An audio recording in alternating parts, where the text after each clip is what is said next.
Hello everyone, welcome back to Classic Automotive Services.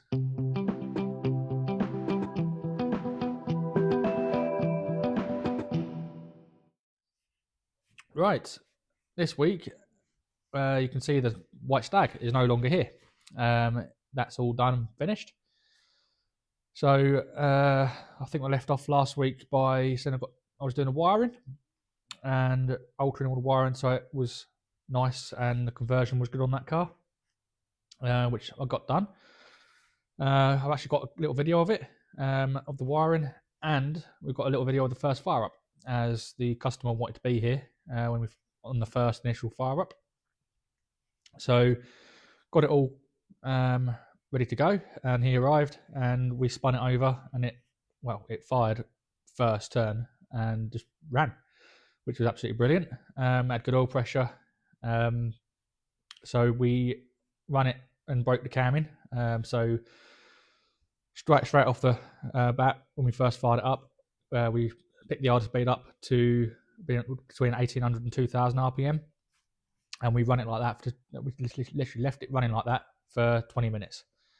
Obviously keeping an eye on the temperature. I kicked the fan in because it's had an electric fan on it, so I kicked that in pretty much straight away, so that was running, and it was helping keep it cool. Because obviously it's a new engine. It sat there. It's not got any airflow going through it, so it would have got hot quite quickly.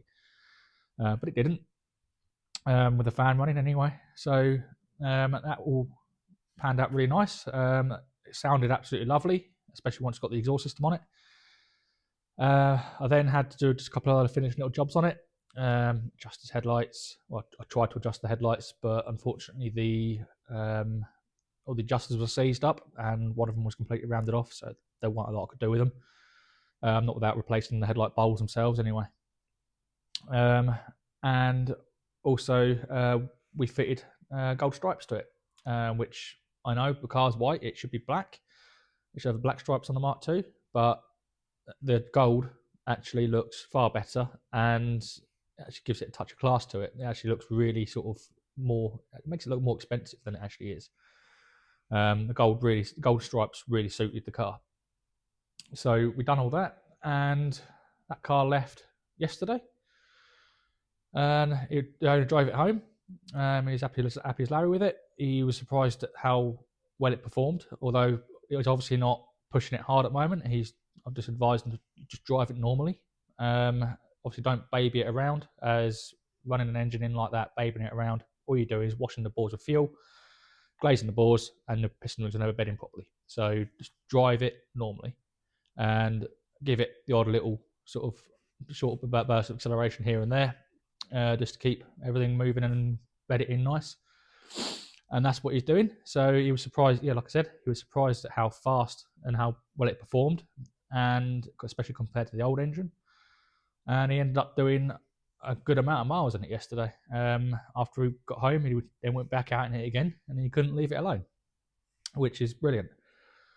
So, but yeah, that car's gone. We'll quickly put the videos in now of the work that we did on it and the first fire up, and then we'll carry on. Right, I'm just in the process of sorting out the wiring loom on the white Stag. It's now afternoon because this morning I had to do the gearbox leaks, do some gasket on the gearbox, diff oil leak, etc. So they're all sorted now, pop shafts back on. So I'm now just starting all the wiring. I've actually done this side. I said in the previous video about this Stag's having the wiring loom running down the chassis legs. So yeah, the coil on this car has been relocated to the inner wing.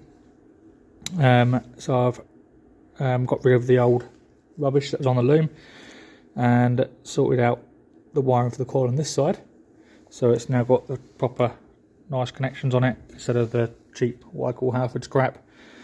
It's all clipped up along the chassis leg. Now this side,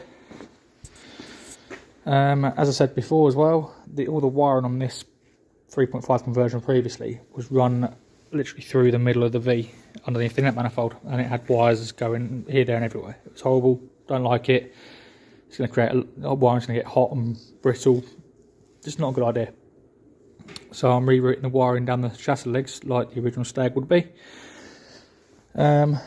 it had all this cheap, horrible crap sort of insulation on it.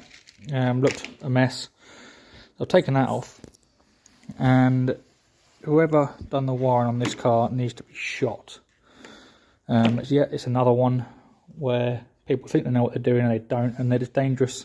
They shouldn't be allowed to work on cars. So the original wiring has been chopped back here, where my hand is, and then it's had all these wires put in for the engine. So we've got temp and oil pressure wires here. Then we've got a joint here which actually broken. It's not crimped properly. So that is the temp wire. It then changes colour. Another joint in there where it's all thick.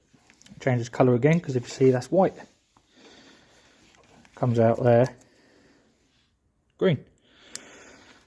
So there's numerous joints in that space of length, one length of wire. Same on this one. Got a joint in there. Obviously a joint back there. Rubbish connections, hate them, absolutely appalling. The main power feeds for the wiring loom. Okay, got earth tabs, ring tabs on it where it connects to the battery. That's how it's been done on this one, instead of on the battery lead. Same principle, I suppose. We've got two joints there. We've then got some lengths of brown wire to two joints there. And that's the main power loom, power feeds for the whole car. Not good. The alternator wiring, I've just cut it off. That was shockingly bad as well. So I've taken that off. That's the fault wire that they've put in. Again, I'll run a new one through. So I've got one joint to the original loom back there, right through to the alternator. And make new alternator wires for it, and link them to the battery cable as they should be.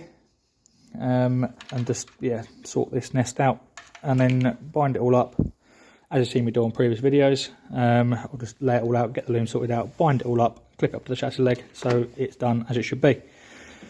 But yeah, it's another conversion that someone had a go at, and well, they need to give up working on cars. So that'll be the rest of the day, I would have thought, getting that sorted out and all bound up, looking good. And I've got a few more little jobs to do, cooling system to build up, and we can go from there.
this week coming up, we've got to get Oporto finished for Tuesday.